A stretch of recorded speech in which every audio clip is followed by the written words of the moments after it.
How do you do? I'm Jim Adair. I'm pleased to give the 2020 Rustum Roy Lecture for the ACerS Frontiers of Science and Society. It's a double pleasure simply because Rustum was the first person at Penn State I worked for.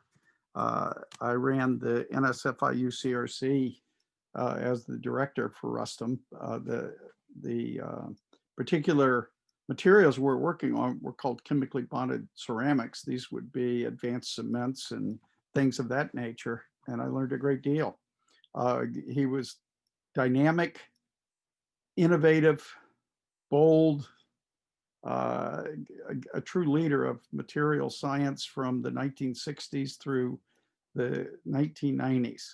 And it was a pleasure to be around Rustum. So without further ado, I want to acknowledge the NIH and tobacco fund support we've gotten from the Commonwealth of Pennsylvania over the last, 20 years or so. I also need to note a conflict of interest. I founded Keystone Nano and the calcium phosphosilicate nanoparticles that I'll be talking about today have been licensed by Keystone Nano from the Penn State Research Foundation. One of the things that I want to touch on is the many collaborations that I've had over the last 45 years or so. And a big thank you to the many brilliant friends and collaborators. There's no separated and no space between friends and collaborators. The glorious thing about collaboration at universities is you get to work with your friends. And I've been doing this for over 45 years, and I'm very happy to acknowledge all the great people that I've worked with. So by way of an overview, I want to talk about the nature of the virus first. I'm sure of you have seen many video clips. I'm going to have a few video clips in this because I think they do a much better job than I possibly could. When it comes to virology, I'm a pretty good materials chemist, I guess you could say. But I've worked with two brilliant virologists thus far. That would be Susan Haffenstein and Joyce Jose, and then other people across the spectrum of disciplines needed to address this virus. So it's been a tremendous learning curve for me over the past 8 months. I'm going to cover the statistics. As usual, they're pretty grim. I'll come to some initial conclusions. Some of this may or may not surprise you. But I want to give you some of the more, I think, the more reliable data. I also want to underscore where I think some of the data that we currently have 9 months in, after all, is not particularly reliable, and we have to take it with a good scientific skepticism. I'm going to ask, why were we unprepared for the SARS-CoV-2, and what about possible treatments? First, an introduction.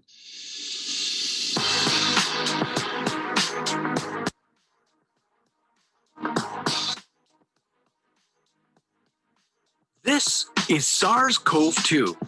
It belongs to the family of coronaviruses, named for the crown-like spikes on their surfaces. SARS-CoV-2 can cause COVID-19, a contagious viral infection that attacks primarily your throat and lungs. What actually happens in your body when you contract the coronavirus? What exactly causes your body to develop pneumonia? And how would a vaccine work? The coronavirus must infect living cells in order to reproduce. Let's have a closer look. Inside the virus, genetic material contains the information to make more copies of itself. A protein shell provides a hard protective enclosure for the genetic material as the virus travels between the people it infects. An outer envelope allows the virus to infect cells by merging with the cell's outer membrane. Projecting from the envelope are spikes of protein molecules. Both a typical influenza virus and the new coronavirus use their spikes like a key to get inside a cell in your body, where it takes over the cell's internal machinery, repurposing it to build the components of new viruses. When an infected person talks, coughs or sneezes, droplets carrying the virus may land in your mouth or nose and then move into your lungs. Once inside your body, the virus comes in contact with cells in your throat, nose, or lungs. One spike on the virus inserts into a receptor molecule on your healthy cell membrane like a key in a lock. This action allows the virus to get inside your cell. A typical flu virus would travel inside a sac made from your cell membrane to your cell's nucleus that houses all its genetic material. The coronavirus, on the other hand, doesn't need to enter the host cell nucleus. It can directly access parts of the host cell called ribosomes. Ribosomes use genetic information from the virus to make viral proteins, such as the spikes on the virus's surface. A packaging structure in your cell then carries the spikes in vesicles, which merge with your cell's outer layer, the cell membrane. All the parts needed to create a new virus gather just beneath your cell's membrane. Then, a new virus begins to bud off from the cell's membrane. Now, with the virus spreading in your body, how can you develop pneumonia symptoms? For this, we'll have to look into your lungs. Each lung has separate sections called lobes. Normally, as you breathe, air moves freely through your trachea or windpipe, then through large tubes called bronchi, through smaller tubes called bronchioles, and finally into tiny sacs called alveoli. Your airways and alveoli are flexible and springy. When you breathe in, each air sac inflates like a small balloon. And when you exhale, the sacs deflate. Small blood vessels called capillaries surround your alveoli. Oxygen from the air you breathe passes into your capillaries, and then carbon dioxide from your body passes out of your capillaries into your alveoli so that your lungs can get rid of it when you exhale. Your airways catch most germs in the mucus that lines your trachea, bronchi, and bronchioles. In a healthy body, hair-like cilia lining the tubes constantly push the mucus and germs out of your airways, where you might expel them by coughing. Normally, cells of your immune system attack viruses and germs that make it past your mucus and cilia and enter your alveoli. However, if your immune system is weakened, like in the case of a coronavirus infection, the virus can overwhelm your immune cells, and your bronchioles and alveoli become inflamed as your immune system attacks the multiplying viruses. The inflammation can cause your alveoli to fill with fluid, making it difficult for your body to get the oxygen it needs. You could develop lobar pneumonia, where one lobe of your lungs is affected, or you could have bronchopneumonia that affects many areas of both lungs. Pneumonia may cause difficulty breathing, chest pain, coughing, fever and chills, confusion, headache, muscle pain, and fatigue. It can also lead to more serious complications. Respiratory failure occurs when your breathing becomes so difficult that you need a machine called a ventilator to help you breathe. These are the machines that save lives and that medical device companies currently ramp up production for. Whether you would develop these symptoms depends on a lot of factors, such as your age and whether you already have an existing condition. While this all sounds scary, the push to develop a coronavirus vaccine is moving at high speed. Studies of other coronaviruses led most researchers to assume that people who have recovered from a SARS-CoV-2 infection could be protected from reinfection for a period of time. But that assumption needs to be backed by empirical evidence, and some studies suggest otherwise. There are several different approaches for a potential vaccine against the coronavirus. The basic idea is that you would get a shot that contains faint versions of the virus. The vaccine would expose your body to a version of the virus that is too weak to cause infection, but just strong enough to stimulate an immune response. Within a few weeks, cells in your immune system would make markers called antibodies, which would be specific for only the coronavirus, or specifically its spike protein. Antibodies then attach to the virus and prevent it from attaching to your cells. Your immune system then responds to signals from the antibodies by consuming and destroying the clumps of viruses. If you then catch the real virus at a later stage, your body would recognize it and destroy it. In other words, your immune system is now primed. Collecting evidence on whether this will be possible safe and effective is part of what's taking researchers so long to develop a vaccine.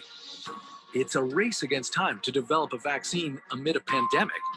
Each step in vaccine development usually takes months, if not years.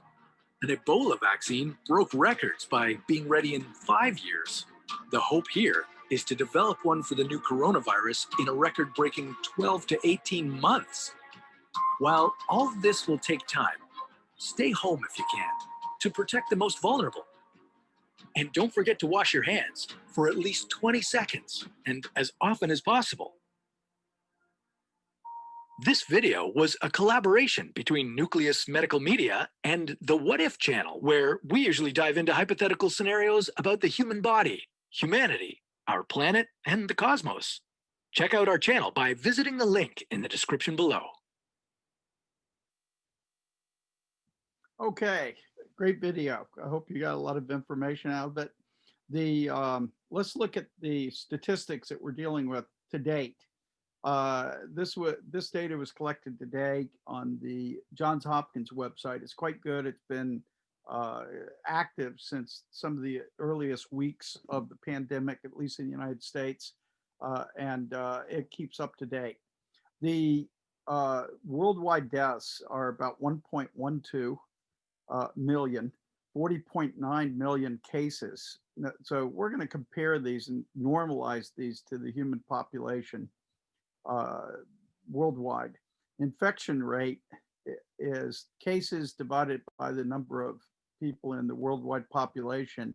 And this is about 0.52%.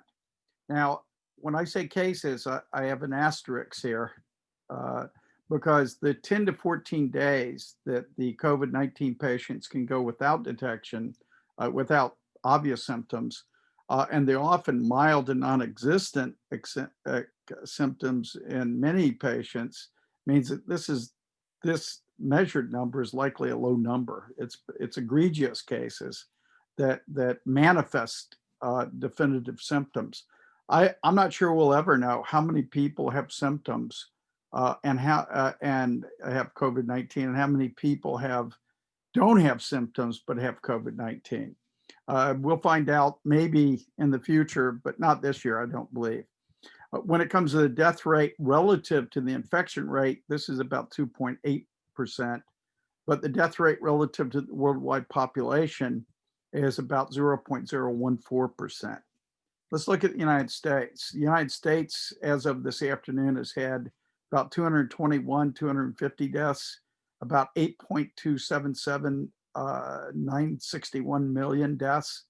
Our population is about 331 million people. That changes second by second as well.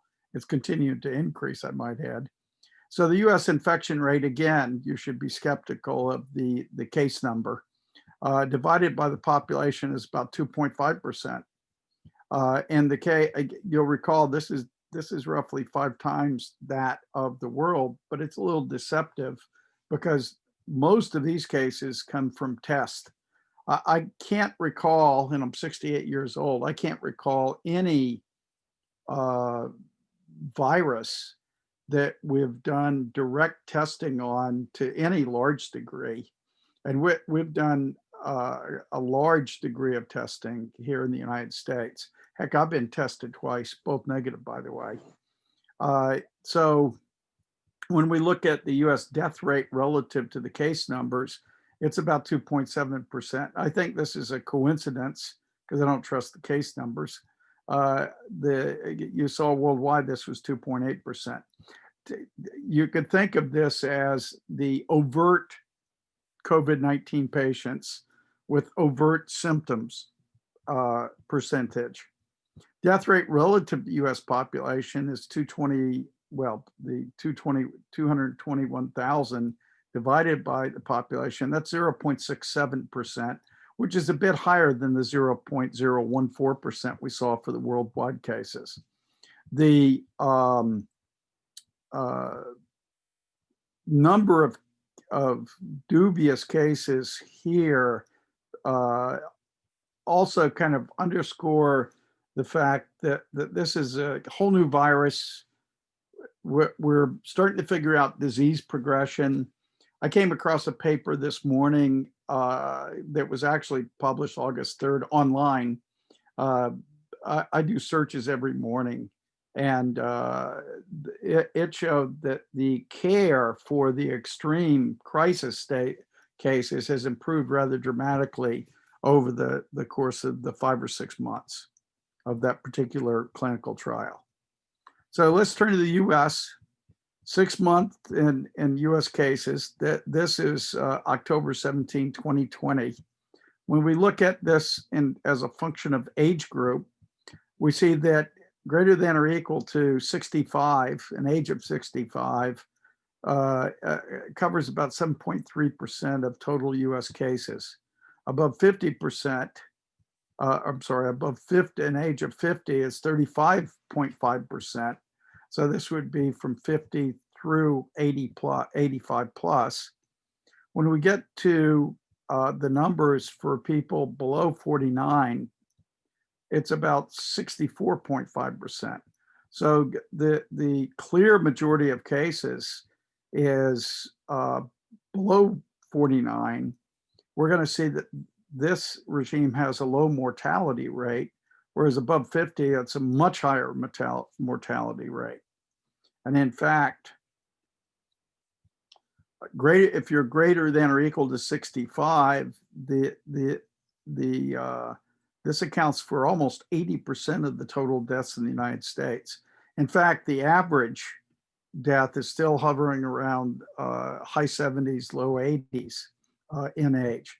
Above 50, this accounts for almost 95% of all deaths in the United States, and the other 5% is distributed below 49, with 30 to 49 making up about 4.9%, and less than 29 making up 0.2%.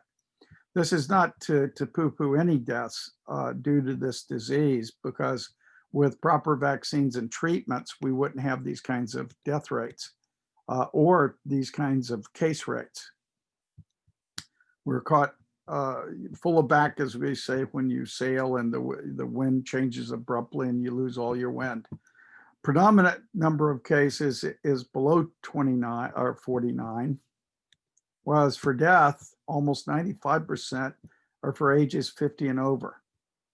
Now, one of the questions that comes from this is, have we ever tested so many people during a virus pandemic? They've been, I think, 4 to 5, depending on how they're evaluated, and the answer is no. Are the vast majority of people with COVID-19 without symptoms? Uncertain. We know there's a lot out there, but how would you test them? If you tested the entire United States, maybe you could sort that out. Has there ever been a virus as deadly as SARS-CoV-2? And yes, there have been. Let's see in this video, what other viruses lurk out there? There's a lot of viruses that can affect all mammals.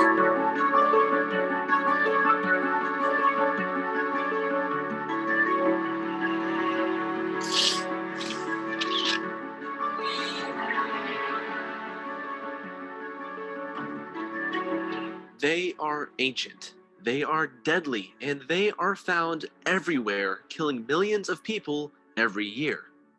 So far, there is no known life form on Earth that viruses cannot infect. Let's go over the top 10 deadliest viruses the world has ever seen. Rotavirus, also known as the child killer, is a merciless virus that causes the deaths of more than 500,000 children every year. It is the leading cause of severe diarrheal illness among babies and young children. Smallpox virus is one of the world's deadliest viruses that had killed more humans than any other virus in human history. With fatality rates of up to 90%, it is responsible for killing 300 to 500 million people in the 20th century. The good news is that thanks to modern medicine, smallpox has been eradicated worldwide. Measles has done a pretty good job of killing people throughout the ages. Over the last 150 years, the virus has been responsible for the deaths of around 200 million people. It has a yearly mortality rate of 197,000 deaths. Dengue is one of the deadliest viruses humanity has ever encountered. The virus spreads via mosquitoes. Now endemic in 110 countries, dengue infects more than 100 million people a year and causes 20,000 deaths. One of history's biggest killers is yellow fever. In severe cases of yellow fever, the virus can cause bleeding from the mouth, nose, eyes, or stomach. Around 50% of the patients who enter this toxic phase are dead within 7 to 10 days. Today, the virus infects 200,000 people worldwide, killing 30,000 people each year. Everybody gets the flu, and for the majority, it may not be nice, but it's no big deal. That being said, every year, influenza is responsible for up to 500,000 deaths worldwide. The most deadly flu pandemic was the Spanish flu that killed 50 to 100 million people. The pandemic is described as the greatest medical holocaust in history. Rabies has been one of mankind's most feared diseases since ancient times, and with good reason. Infection with rabies occurs when bitten or scratched by an infected animal, most commonly dogs or bats. Nearly 60,000 people die of rabies every year. Most of these deaths occur in Africa and Southern Asia. Hepatitis B causes the largest share of fatalities every year, with a death toll of around 700,000. The virus attacks the liver, which results in either liver cancer or cirrhosis. Although the overall death rate from hepatitis C is lower than B, it still kills an estimated 350,000 people every year. If ever there were viruses that could cause fear in the 21st century, it's the Ebola and Marburg viruses. These viruses have some very unpleasant symptoms and are potentially the deadliest viruses on Earth today. Both these viruses have no vaccine, no effective treatment, and a fatality rate of up to 90%. Today, there are about 40 million people living with HIV. Sadly, only around half of those infected have access to the required drugs needed for treatment, so the global death rate from AIDS is still shockingly high. Estimates suggest that there are nearly 2 million deaths every year, and over the last 30 years, the virus has claimed over 25 million lives.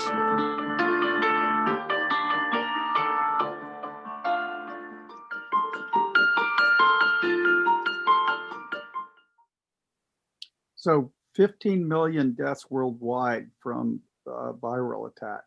It's a number I did not realize. So let's turn to why was the world unprepared for the SARS-CoV-2 pandemic? When I wrote this, oh gosh, probably 3 or 4 weeks ago, there had been 7 million cases, higher now, of course, 32.3 million in the world. A dive into the Center for Disease Control, the US agency, was very enlightening. During the various flu epidemics between 2010 and 2019, this is 10 years of flu epidemics, the number of illnesses, known illnesses, most of us get the flu and we go to bed and shake and shiver for a few days. We rarely go to the doctor because, you know, we depend on the vaccines that we've already taken, hopefully. So over this 10-year period, the range of illnesses on a per annual basis were from 9 million to 45 million. The 45 million was experienced during the very severe 2017 to 2018 flu epidemic. These are United States population numbers. Hospitalization 140 to 810,000, and deaths were 12,000 to 61,000. All these higher numbers were during the 2017 to 2018 annual flu epidemic. So we've been putting up with tens of thousands of deaths for a number of years. And we depend on vaccines that take 18 to 24 months to prepare. Uh, Even if we increase that by relieving some of the regulatory uh, uh, jumps you have to make, it's still being cited 12 to 18 months for standard vaccines to be developed for the SARS-CoV-2. This means more lockdown. We'll have a burgeoning population that has been exposed to the SARS-CoV-2. Human beings are not built to huddle in small rooms like I'm in right now in my study at home. We like to get out and about, even older people like myself. So I see bad things happening if we continue the quarantining or have to continue the quarantining. Heck, I'm the demographic. As you see, I'm 68. I've had both stage 4 colon cancer and a weird heart disease from which I completely recovered by some miracle. And so I have comorbidity, stage or phase. I'm a type 2 diabetic in the wake of my chemotherapy as well. So I am the demographic. I'm going to wear that mask, and I'm not going to let people come to the house. My wife is also a cancer survivor, and my father-in-law lives with us, and he's 81. So we're going to hunker down. We're not going to enjoy it, though. One of the reasons that viruses, we haven't developed really robust treatments, and we've depended on vaccines to protect us, excuse me, is the small particle size. The SARS is around 120 nanometers in actual fact.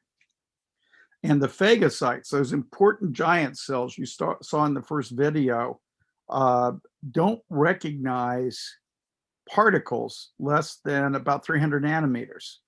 This is a bit of a flaw, but actually phagocytes were originally designed to pick up cellular debris from mammalian cells, in other words, cells that die and are replaced in your body.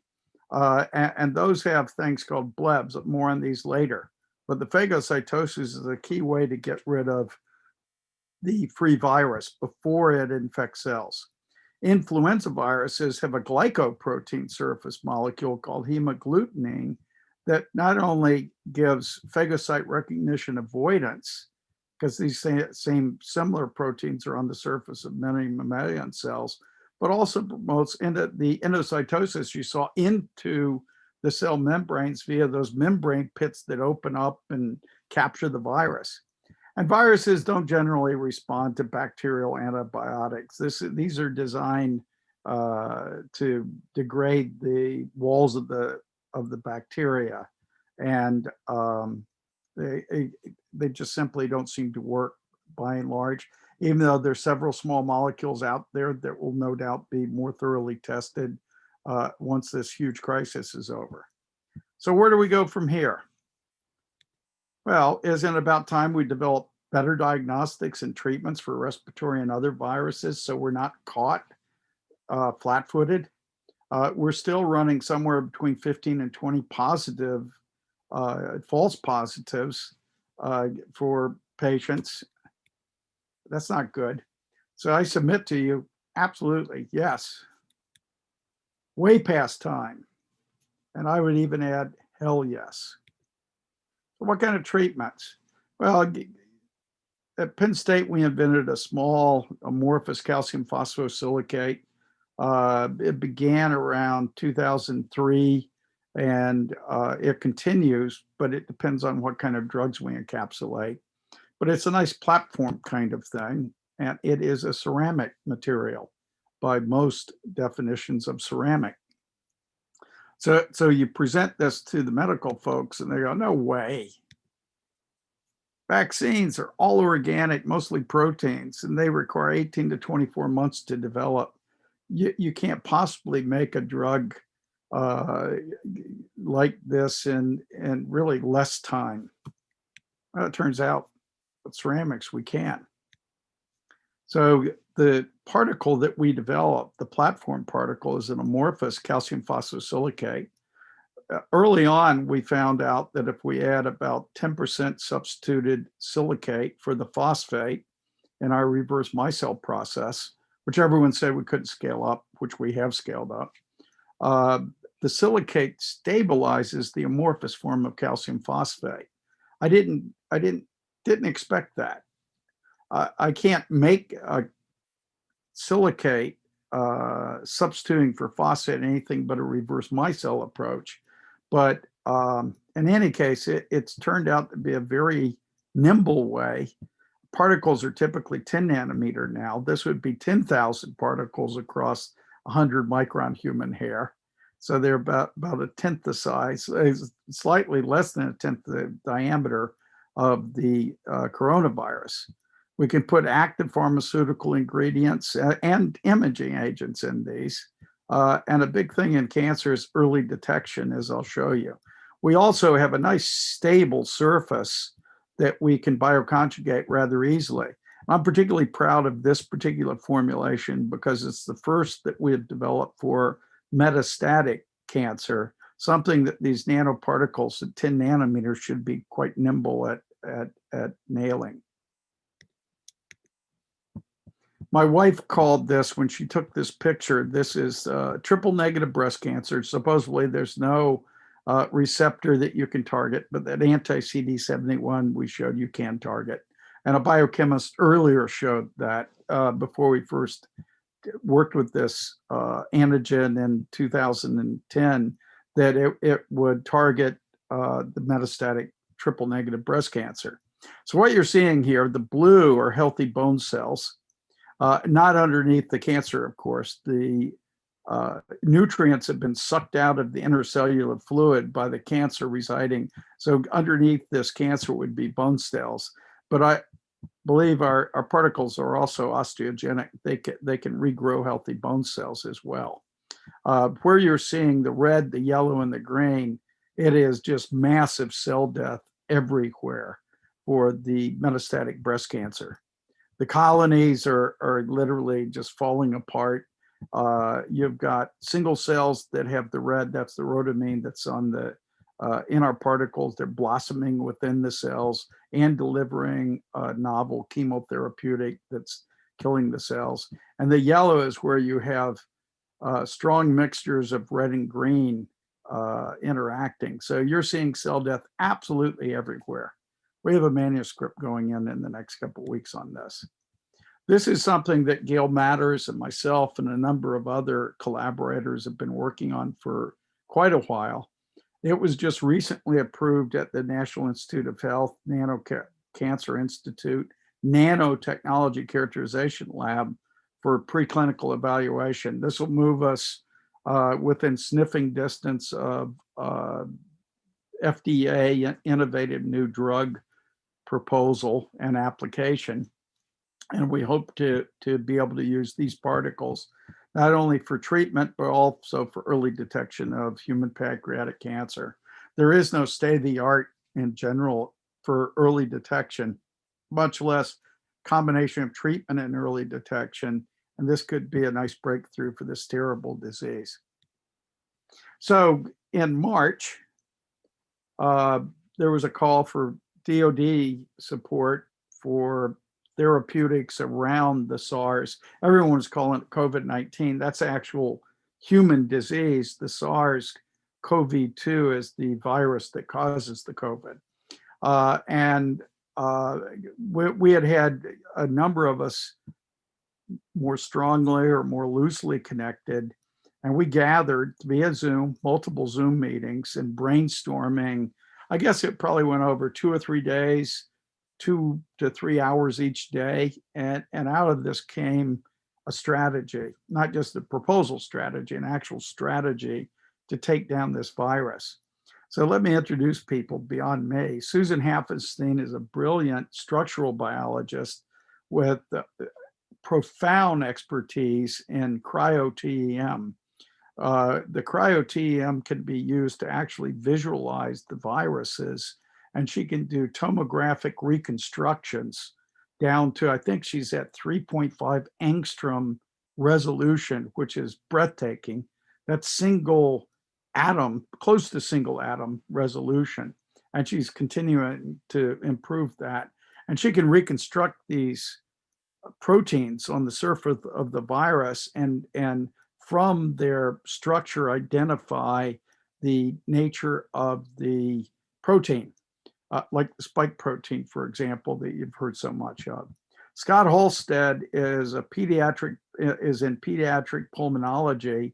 He's got an MD from UPenn and a PhD in immunology from Drexel. He did his PhD in chemical engineering and has been a wonderful person to work with. We've worked with Scott for about a year, 2 years actually, to learn how to disperse proteins. And I'll get to the results of that effort. Joyce Jose is a relatively new faculty member. She's in this BMB means biochemistry and molecular biology in our College of Science. That means she's up here in State College in our University Park campus. And she's an expert in, of all things, coronavirus.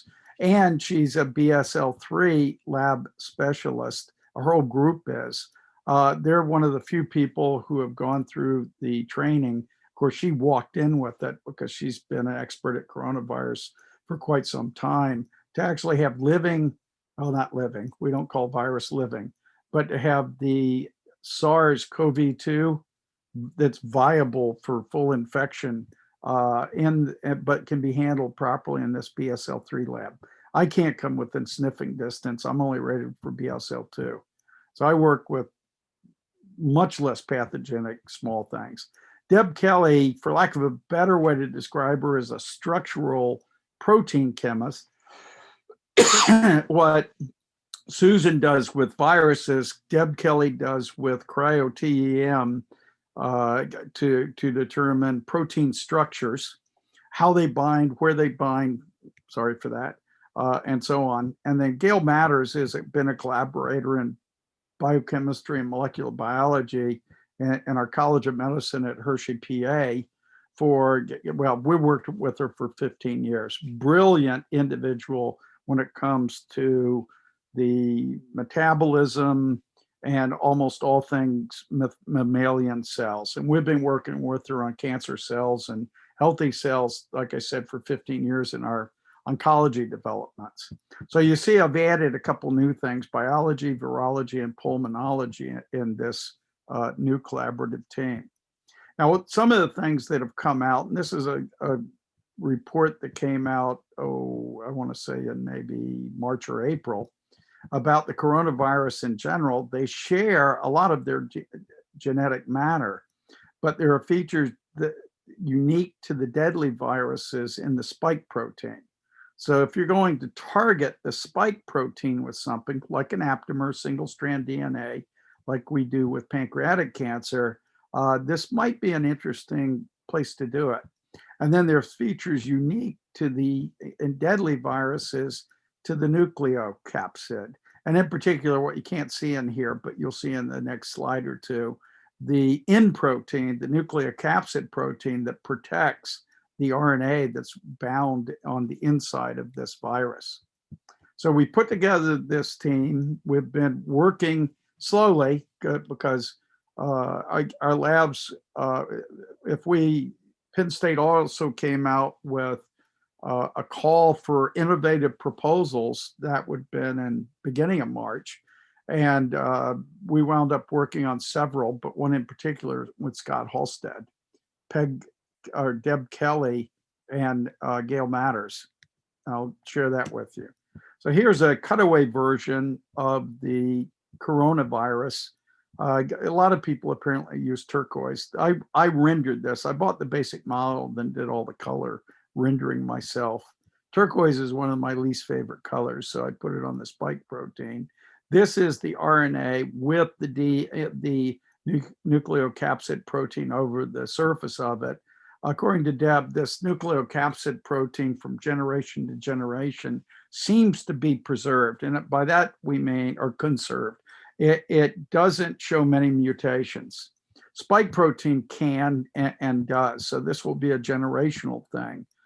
But with our particles, we can put multiple targets. So for the metastatic breast cancer in bone, we're going to have a dual target when we get into animals soon, I hope. We're going to have a dual targeted particle that can deliver an imaging agent that we can use for animal bioimaging. And it will have the target that will allow the particle to be attracted into the same intercellular fluid in the bone that the cancer is attracted to, because the cancer has the same target. And then we'll have a target for the cancer. Well, in this case, we're going to have one target for the spike protein and another target for the lung cells. And eventually, we will have done through in silico discovery, we already have a number of potential drug candidates that will inhibit the RNA. We also have a strategy to take the rather delicate bilayer structure of the SARS-CoV-2 and heat it up a little bit to destroy it. More on that. So we came down to these three strikes. One is called attrition. That's just where our particles bind. And because they have the aptamer target for the surface proteins of the SARS-CoV-2, they can actually bind two of these together. And of course, the idea here is to grow them large enough so they can no longer escape the viral recognition because of their size. We'll grow them above 300 nanometers or larger. This is strike two, is called the Trojan horse. Susan Haffenstein came up with these descriptions. The strike two is the Trojan horse, where our particles undergo the endocytosis attached to the SARS-CoV-2. Now, the endosome has a drop in pH. It's a recycling center for the cell. And as a consequence, the enzymes that are made elsewhere in the cell have their maximum activity at pH 4 to 5. So they're sequestered, not dissolving the rest of the cell at the normal pH of the cytosol, which is 7.4. So this will dissolve the calcium phosphate. Take your children's baby tooth, drop it in Coke overnight, and you'll see what I mean. They will dissolve. And the drug is in place all the way with the deployment of the RNA, and it gets stopped in its tracks. And then ambush is the other one. That's where we target the lung cells or other cells that have the specific recognition receptor for the spike protein. We can sort of mimic what the spike protein does for the SARS by individual particles being attracted in and putting drug into the cytosol. Now, the RNA is quite specific, and so this won't do anything to the endogenous RNA in the cell, already in the cell and part of the trafficking and transcription, but it will stop the SARS in its tracks. So the basic idea is we have aggregation, and the phagocytes will recognize this, engulf them, go about their merry way, get into the bloodstream, get cleared by the liver, and will come out appropriately in the excrement of the human being or animal for that matter. So one of the keys to this was aggregation. As colloid chemists, I'm always interested in how fast things aggregate, the kinetics of aggregation. So I did a fairly simple study. This is a video clip that I rendered. And basically, it's a competition. How fast is the SARS versus a 10 nanometer particle? And it turns out not quite as fast. This small particle moves at about, should move, I should say, at 8 meters per, or microns per second. And the SARS, being big and bulky and have lots of hydrophobic, not hydrophobic, but water getting in the way of its motion, moves at about 2 microns per second. So the likely mechanism is that the SARS is relatively immobile, whereas these little nanoparticles are pretty zippy. And so they'll coat the single SARS before the SARS can interact with other virus. And so these things will move forward. I didn't try to refresh.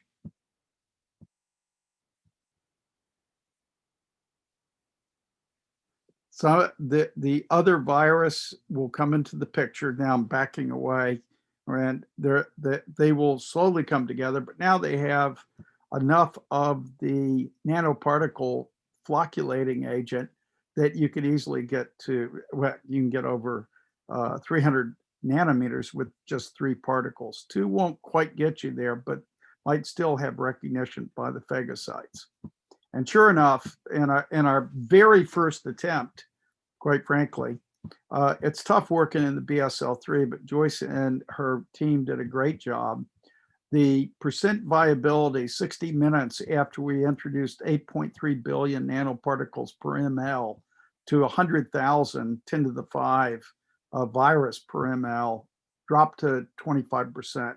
We actually think the aggregation of the nanoparticles occurs very fast within the first 4 seconds of being introduced to the control, albeit controlled solution.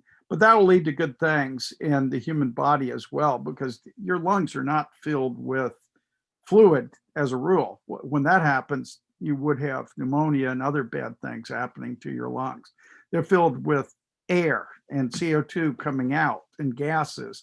And so you have this thin film, and with deep lung nebulization, our particles at just 10 nanometers should be able to get throughout the lungs. The net effect of this percent viability is because 90,000 of the particles per ml of the virus, rather, have been knocked down by this flocculation. We think it's flocculation. We have to get a microscope and take a look. And so proof of concept, now we're doing dose response. We're going to do some kinetic evaluations to see how fast this goes. They're not going to be easy because the BSL-3 is very carefully controlled, and basically all Joyce can do is run a relatively few but fairly sophisticated cellular assays for the viability of the SARS-CoV-2 virus. Another thing that we're working on, you hear about this airborne water droplets with the CoV-2, and will a mask stop it has been a matter of study. There are masks that stop it rather well. There are other masks that don't stop it very well. Bandanas, not so good, folks. But if the ceramic particles that Anthony Perrotta, former chief scientist of Alcoa and a great Penn Stater, lives here in town, brought to my attention, will heat up when water droplets hit them. And so we're exploring the possibility of using these in everything from personal protective equipment, air handlers, and other locations that can be coated with these particles and periodically, washed down and replaced, possibly. I don't think that's going to work very much, but it can certainly be employed in air handlers and as modules on face masks, among other things. And then the project we did with Scott, and it's still ongoing, but we've done the nebulization evaluation. The problem was this, the protein that it doesn't stimulate, controls the activity of the phagocytes. You can think of it as a throttle for the phagocytic activity. If you give a little bit, it begins to rev up. If you give too much, it'll rev down. So you can control that phagocytic activity by the introduction of the single protein. But it's aggregated. Lots of proteins are aggregated. These biologics are often aggregated. The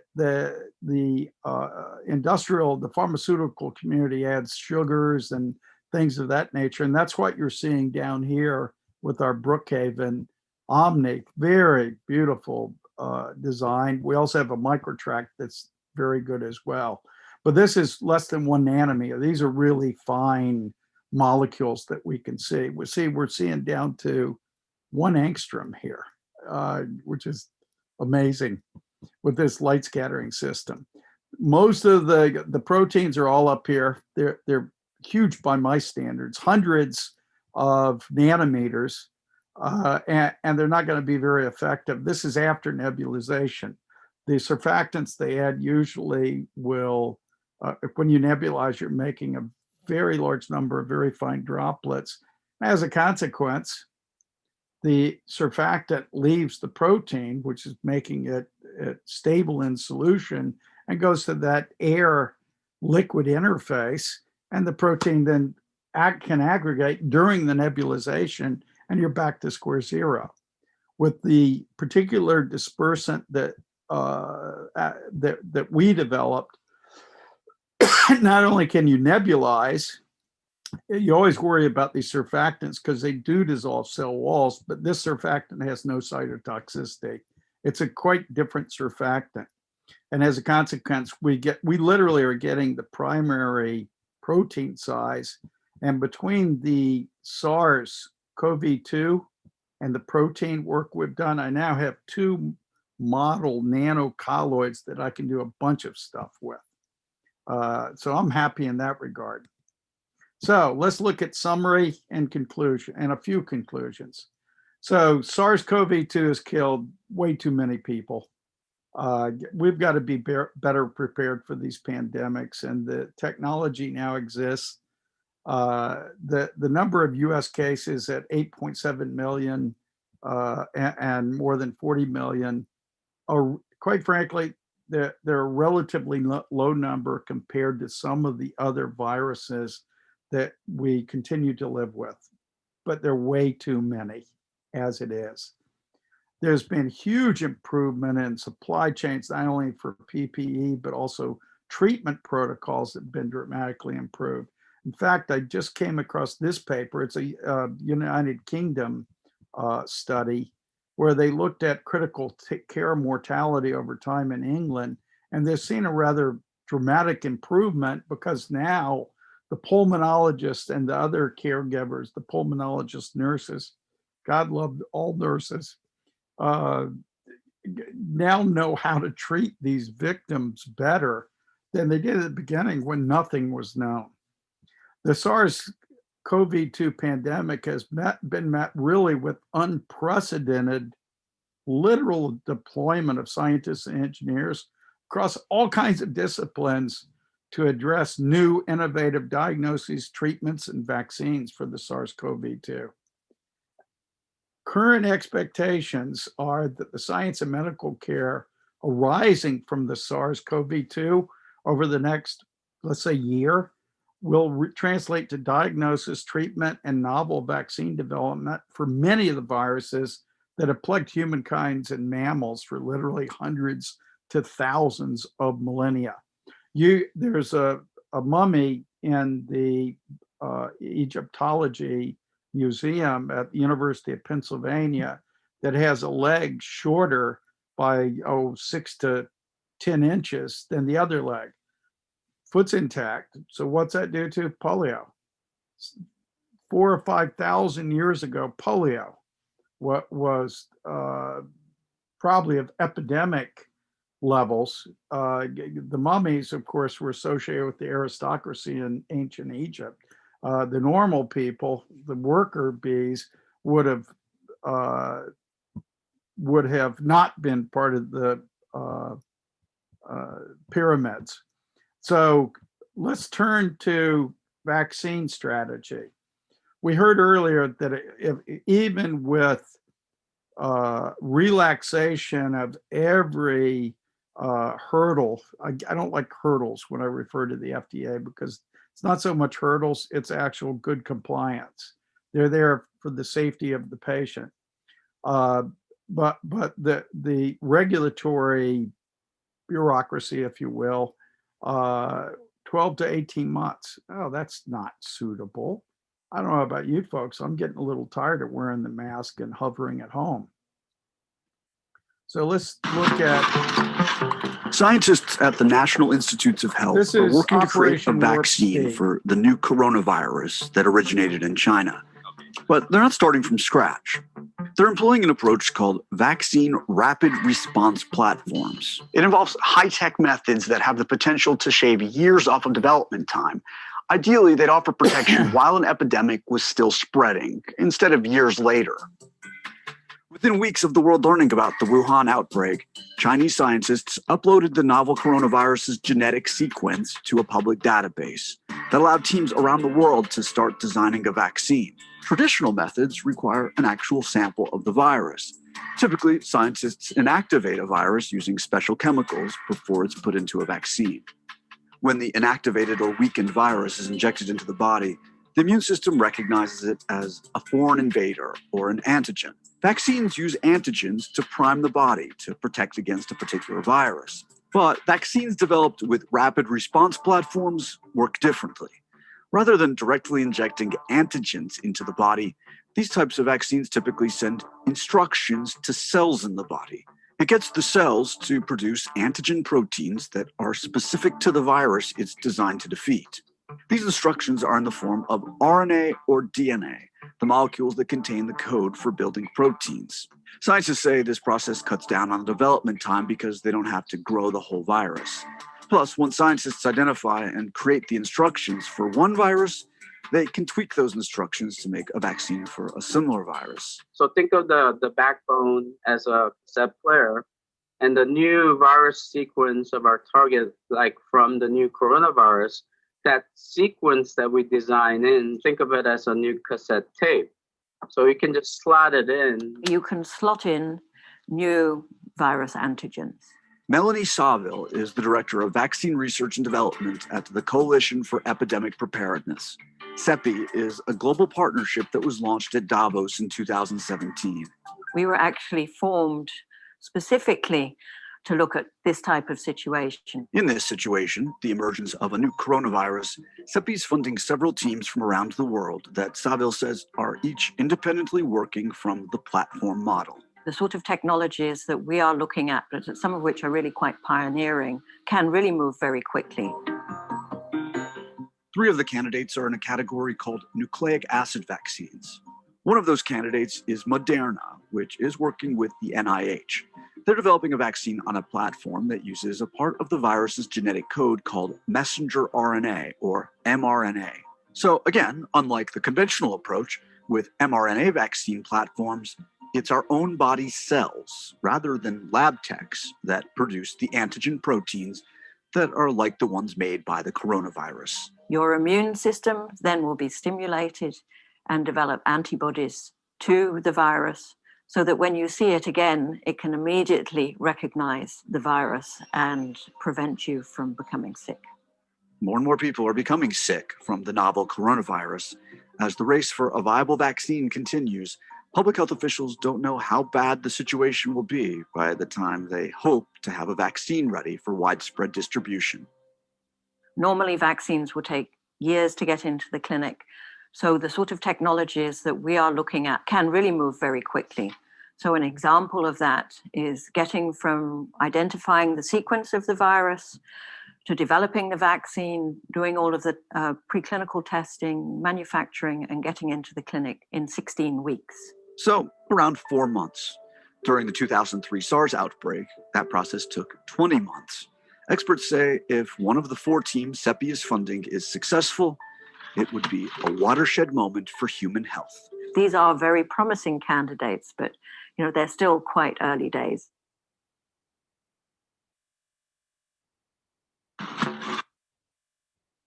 And so, very quickly, the future. Well, the future, in my opinion, is going to be rapid vaccines and rapid diagnoses and treatments for viral infections, because the companies like Moderna and other groups have turned the pathogenicity of the virus around so that basically the messenger RNA that the virus injects to hijack the protein manufacture and assemblage system within the cell is now being hijacked by a benign messenger RNA that generates the antibody part of the vaccine. And as a consequence, 4 months, as opposed to 2 years. And then you can't even be sure that the virus has not mutated out from under you. So 4 months, I think that's absolutely fantastic. I'm glad to leave you with that. So not just for COVID-19 patients, all viral infections, I foresee that we'll have much better vaccines being developed in the near future that are developed for the current flu epidemic as one example. And there will be many formulations, hundreds of thousands of groups are working on this worldwide. Many formulations like the one that we are developing, not the same because we're rather unique in the inorganic part, which by the way can be prototyped. We can make huge amounts of this and be ready to go. So in any case, I think the future is much brighter than it was March 15th. Thank you and stay safe. Goodbye.